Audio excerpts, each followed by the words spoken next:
Mi padre se burló de mi herencia, una casa vieja y $10. Le mostré el número de serie y quedó temblando. En la lectura del testamento, el abogado dijo que heredé una casa en ruinas y $10. La sala estalló en carcajadas. Mi padre se burló. Desperdiciaste tu tiempo con un viejo arruinado. Ahora tienes un montón de basura. Solo sonreí y salí. Pero el número de serie de ese billete me llevó a una verdad que hizo que mi padre se derrumbara de miedo. Soy Elena Sánchez. Tengo 28 años. Detente ahí. Antes de la revelación más impactante de esta historia, hypea este video. Es la función más nueva de YouTube que nos eleva en el ranking. Solo haz clic en me gusta y verás aparecer el botón hypear. ¿Hecho? Fantástico. Continuemos con el relato. Mientras observaba los rostros burlones de mi familia, sentí cómo la vergüenza ardía en mis mejillas. Mi padre Carlos, un próspero empresario inmobiliario, sacudía la cabeza con desdén. Mi hermano mayor Javier y mi hermana Lucía apenas podían contener su risa. Solo mi abuelo Ramón, el hombre que acaba de fallecer, había creído en mí cuando decidí estudiar arte en lugar de unirme al negocio familiar. Ahora me había dejado una vieja casa deteriorada en las afueras de la ciudad y un billete de $10, una herencia que para mi familia solo confirmaba lo que siempre habían pensado, que era la decepción de la familia. El abogado, un hombre mayor llamado Martínez, me entregó el sobre con el billete y las llaves de la casa. Cuando lo tomé, noté algo extraño en sus ojos. ¿Era compasión? ¿O algo más? Señorita Elena, dijo en voz baja. Su abuelo insistió en que este billete específico era importante. Asentí, guardando el sobre en mi bolso mientras mi padre se acercaba para recibir su parte. La empresa familiar y una suma considerable de dinero. Mi relación con mi familia siempre había sido complicada. Desde pequeña, sentí que no encajaba en ese mundo de negocios y ambiciones. Mi abuelo Ramón era diferente. Él había fundado la empresa inmobiliaria desde cero, pero nunca perdió su humildad ni su pasión por las pequeñas cosas. Cuando expresé mi deseo de estudiar arte, fue el único que me apoyó. Sigue tu corazón, pequeña, me había dicho, mientras mi padre se enfurecía por lo que consideraba una traición a la familia. Regresé a mi pequeño apartamento esa tarde, ignorando las llamadas de mi familia. Probablemente querían burlarse más de mi valiosa herencia. Me senté en el sofá y abrí el sobre. El billete de $10 parecía común, pero recordé las palabras del abogado. Lo examiné más de cerca y noté algo escrito a mano en uno de los márgenes, casi imperceptible. Serie B, 47-19882. La verdad está en casa. ¿Qué significaba esto? La casa. La casa que había heredado. Tenía que verla. Al día siguiente, conduje hasta las afueras de la ciudad. La propiedad era tal como la recordaba de mis visitas a mi abuelo años atrás. Una casa de 2 pisos, con pintura desconchada y un jardín descuidado. No entendía por qué mi abuelo la había conservado todos estos años, cuando tenía propiedades mucho más valiosas. Entré usando las llaves que me habían dado, y el olor a polvo y madera vieja me recibió. La casa estaba prácticamente vacía, con algunos muebles cubiertos por sábanas. Recorrí las habitaciones recordando los veranos que pasé allí con mi abuelo, antes de que la tensión familiar me alejara de todos. En el estudio del segundo piso encontré un viejo escritorio. Algo en él llamó mi atención. Tenía el mismo número tallado en uno de sus cajones. B47-19882. Con el corazón acelerado, intenté abrirlo, pero estaba cerrado con llave. Revisé el billete nuevamente. Podría ser. Doblé el billete de cierta manera y, efectivamente, se transformó en una pequeña llave improvisada. Con manos temblorosas, la introduje en la cerradura del cajón. Encajaba perfectamente. Dentro encontré un sobre grueso y amarillento con mi nombre. Querida Elena, comenzaba la carta de mi abuelo. Si estás leyendo esto, significa que he fallecido y que has sido lo suficientemente inteligente para seguir la pista que te dejé. Siempre fuiste diferente a los demás en la familia, más parecida a mí de lo que imaginas. Tu padre y tus hermanos se han dejado cegar por la ambición y el dinero, olvidando lo que realmente importa en la vida. Continuaba explicando que había estado observando cómo la empresa familiar, bajo la dirección de mi padre, se había involucrado en negocios cada vez más cuestionables. Sobornos a funcionarios, evasión de impuestos, incluso desalojos ilegales de familias vulnerables para construir lujosos complejos. Mi abuelo había reunido pruebas durante años, guardándolas en esa vieja casa que nadie visitaba. Lo que encontrarás en el compartimento secreto debajo del piso del estudio es suficiente para exponer todo. Documentos, grabaciones, pruebas de transacciones ilegales. Todo está allí. La decisión de qué hacer con esta información es tuya. Pero recuerda que la verdadera riqueza no se mide en dinero, sino en integridad. Con manos temblorosas, levanté la alfombra y encontré una tabla suelta, exactamente donde la carta indicaba. Debajo había una caja fuerte. El código B471-82, por supuesto. Dentro encontré carpetas llenas de documentos, unidades USB, y lo más sorprendente, documentación que demostraba que la casa en ruinas que había heredado estaba asentada sobre un terreno que el gobierno había designado para un futuro desarrollo urbano. Un proyecto que quintuplicaría su valor en menos de un año. Mi abuelo lo sabía y se había asegurado de que esa propiedad no formara parte de los activos de la empresa, manteniéndola a salvo para mí. Pero lo más impactante eran los documentos sobre las actividades de mi padre. Evidencia de sobornos a funcionarios municipales para obtener permisos de construcción, contratos falsificados, propiedades adquiridas mediante tácticas de intimidación. Era peor de lo que podía imaginar. Mi familia no había construido un imperio inmobiliario con trabajo duro, como siempre presumían. Lo habían hecho pisoteando a otros, rompiendo la ley y traicionando los principios que mi abuelo había establecido cuando fundó la empresa. Esa noche apenas pude dormir. ¿Qué debía hacer con toda esta información? Podría simplemente guardar silencio, vender la casa cuando su valor aumentara y seguir mi vida. O podría enfrentar a mi familia con la verdad y arriesgarme a destruir todo lo que habían construido. La respuesta llegó con la luz del amanecer. Mi abuelo me había elegido a mí por una razón. Confiaba en que yo haría lo correcto. A la mañana siguiente, llamé al abogado Martínez. Su voz al teléfono no mostró sorpresa cuando le conté lo que había descubierto. Tu abuelo me dijo que eras la única en quien confiaba para manejar esto, me explicó. Él intentó durante años corregir el rumbo de la empresa desde dentro, pero tu padre lo fue apartando gradualmente. Esta era su última oportunidad de hacer justicia. Con la ayuda del abogado, organicé una reunión familiar urgente para esa misma tarde. Mi padre estaba furioso por la urgencia, pero accedió cuando Martínez mencionó que se trataba de asuntos legales pendientes del testamento. Poco imaginaba la verdadera naturaleza de nuestra reunión. Cuando llegué a la mansión familiar, todos estaban ya en el salón principal. Mi padre, impaciente, mi hermano Javier revisando su teléfono con desinterés, y mi hermana Lucía, quien al menos tuvo la decencia de saludarme con cierta amabilidad. El abogado Martínez llegó puntual, con un maletín lleno de documentos. ¿Qué es tan importante que no podía esperar?, preguntó mi padre irritado. Algunos tenemos negocios reales que atender, añadió mirándome con desdén, como sugiriendo que mi carrera artística no calificaba como un negocio real. Estoy aquí para hablar sobre la verdadera herencia de mi abuelo, dije con una calma que no sabía que poseía. No se trata solo de una casa vieja y $10. Mi padre soltó una carcajada. ¿Qué más esperabas? ¿Un tesoro escondido? Tu abuelo se volvió sentimental y blando en sus últimos años. Por eso tuve que tomar el control de la empresa antes de que la arruinara con sus ideales. Fue entonces cuando abrí mi maletín y comencé a sacar los documentos. En realidad, papá, encontré algo mucho más valioso que dinero. Encontré la verdad. Uno a uno, coloqué los documentos sobre la mesa. Contratos con firmas falsificadas. Fotos de mi padre con funcionarios en reuniones privadas.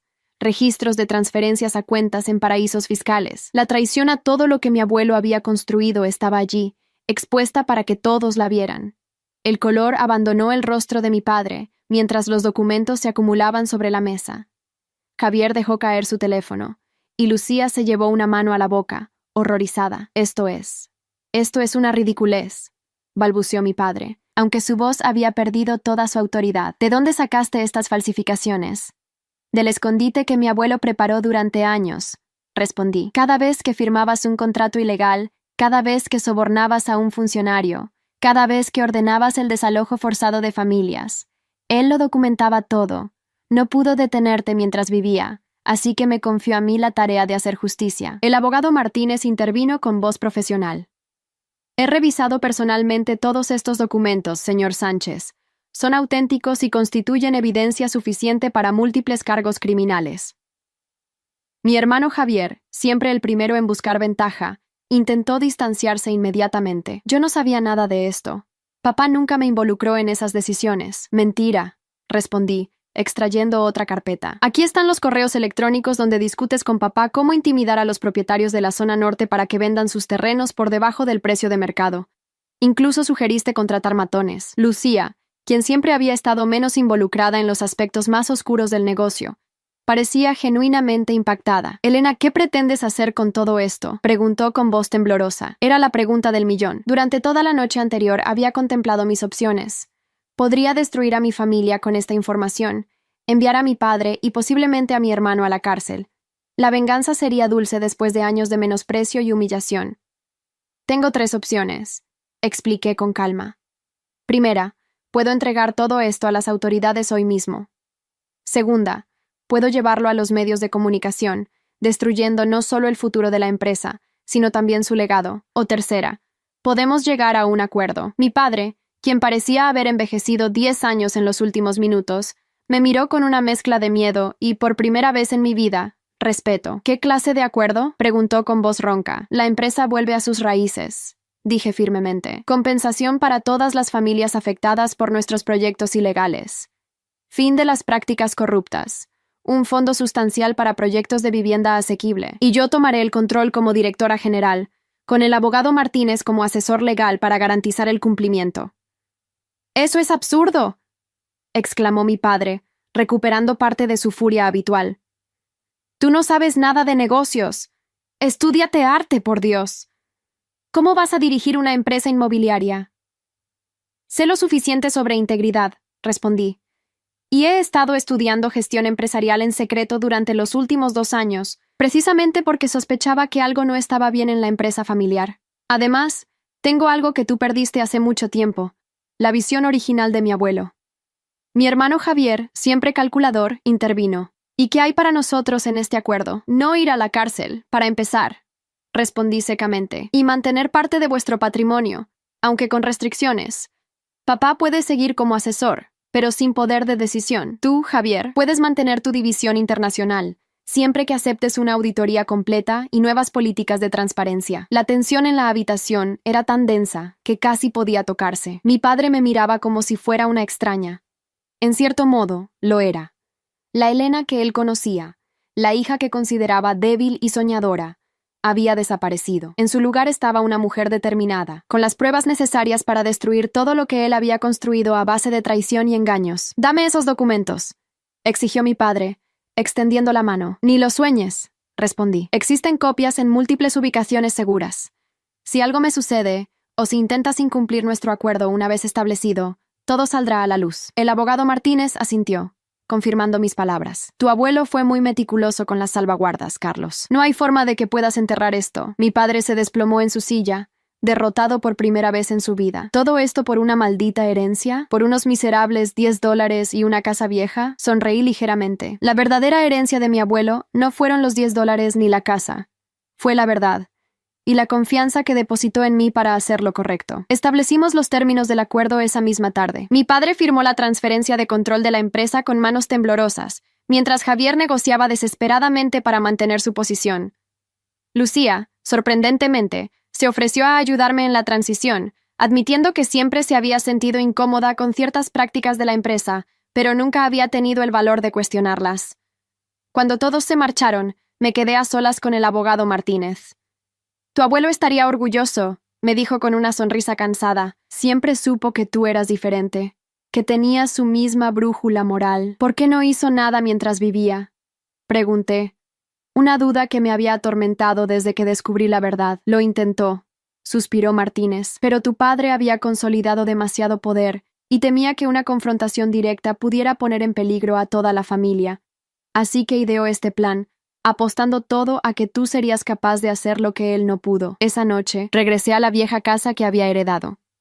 Ya no la veía como una propiedad deteriorada, sino como el último regalo de mi abuelo, el lugar donde había guardado la verdad y la esperanza para el futuro.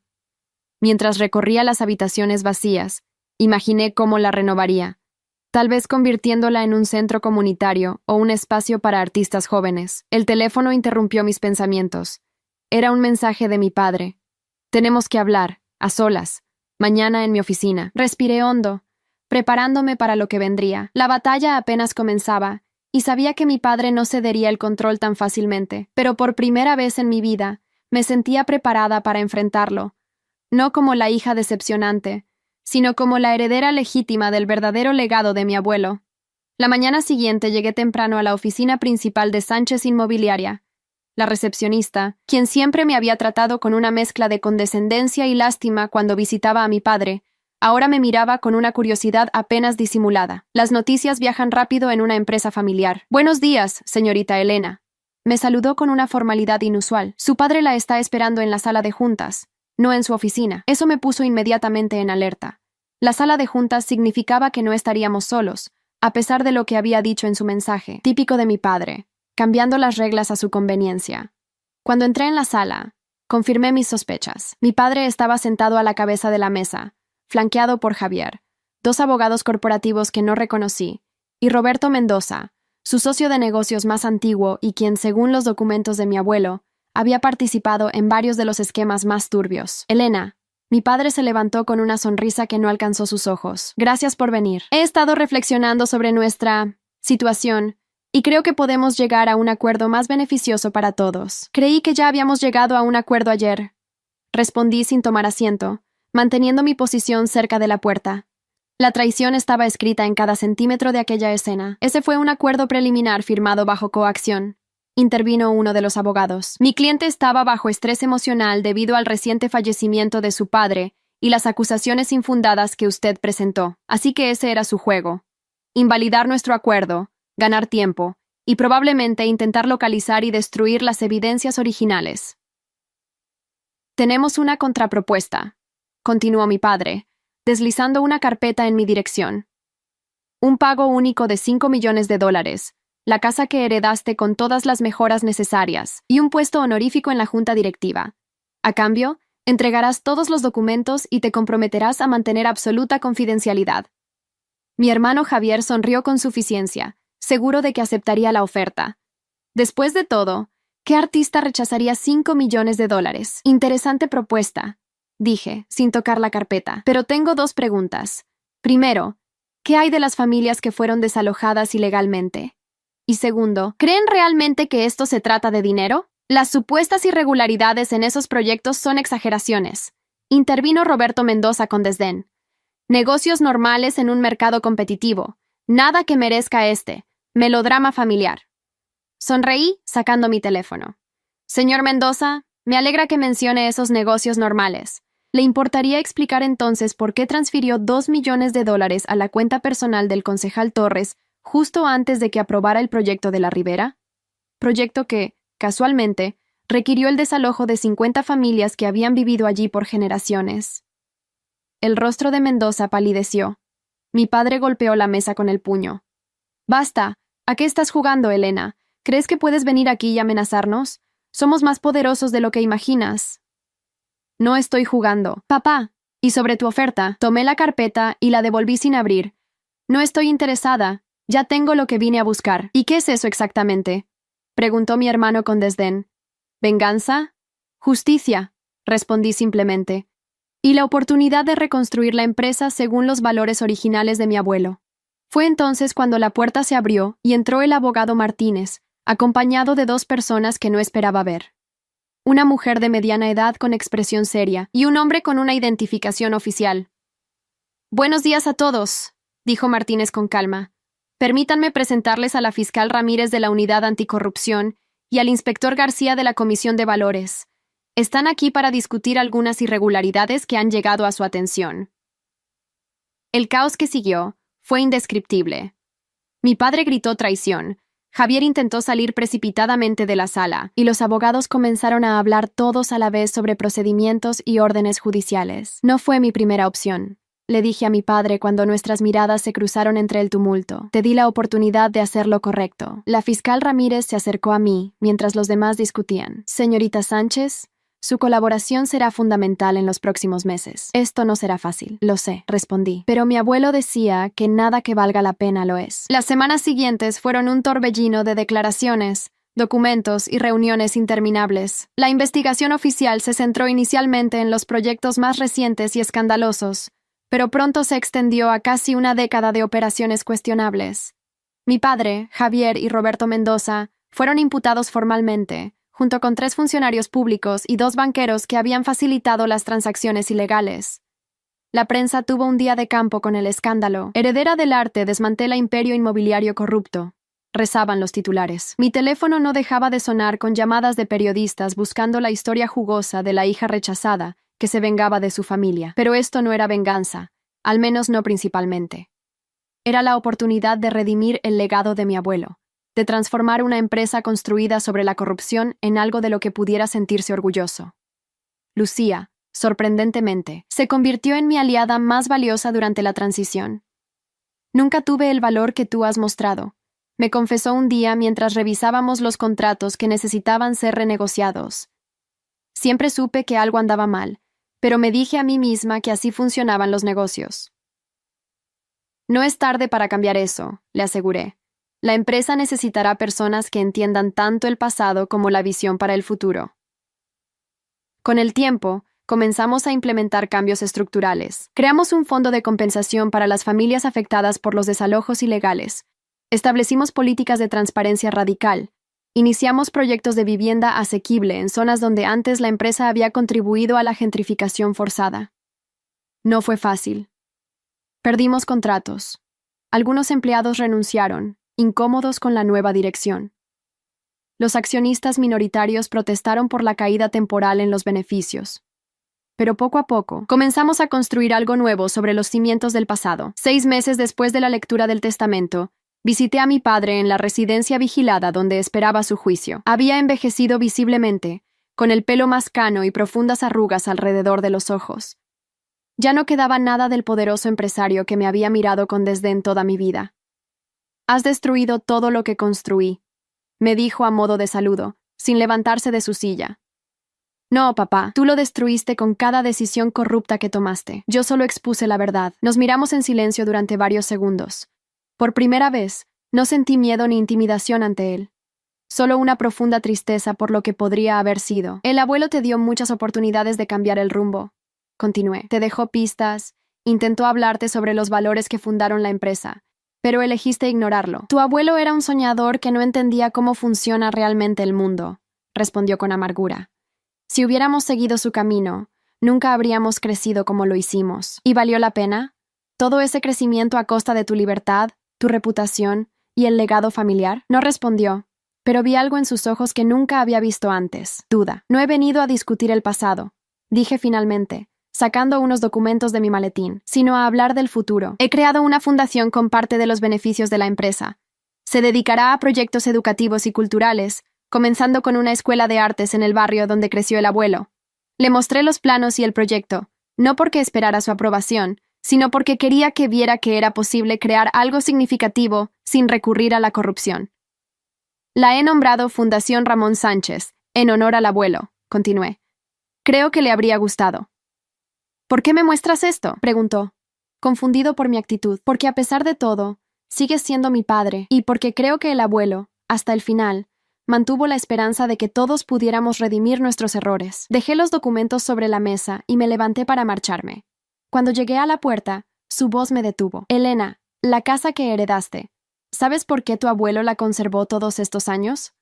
Me giré, intrigada. «Supongo que porque necesitaba un lugar seguro para guardar las pruebas. No solo por eso», dijo mi padre, y por un momento vi en él al hijo que mi abuelo había querido, antes de que la ambición lo consumiera. Era la primera propiedad que compró, con el dinero que ahorró trabajando como obrero de construcción. Siempre decía que le recordaba de dónde venía y hacia dónde no debía ir. Asentí, conmovida por este destello de humanidad. «Gracias por decírmelo». «Y Elena, esos $10, ¿descubriste por qué eran importantes?». Sonreí. Fue su primer pago como trabajador independiente. El cliente le dio ese billete específico y le dijo que lo guardara, que algún día valdría más que su valor nominal. Tenía razón, aunque no de la forma que imaginaba. Mientras salía de la residencia, sentí un peso levantarse de mis hombros. La traición de mi familia había dejado cicatrices, pero también me había llevado a descubrir mi propia fuerza y propósito. En el auto, revisé los mensajes en mi teléfono. Había uno de Lucía informándome sobre una reunión importante con nuevos inversores interesados en nuestro enfoque ético. Otro del director del proyecto de viviendas asequibles que estábamos desarrollando en un barrio anteriormente amenazado por los planes de mi padre. Y había un mensaje más, este de una dirección desconocida, con solo una línea. «Tu abuelo estaría orgulloso. Y yo también lo estoy. No tenía remitente, pero reconocí el estilo del abogado Martínez.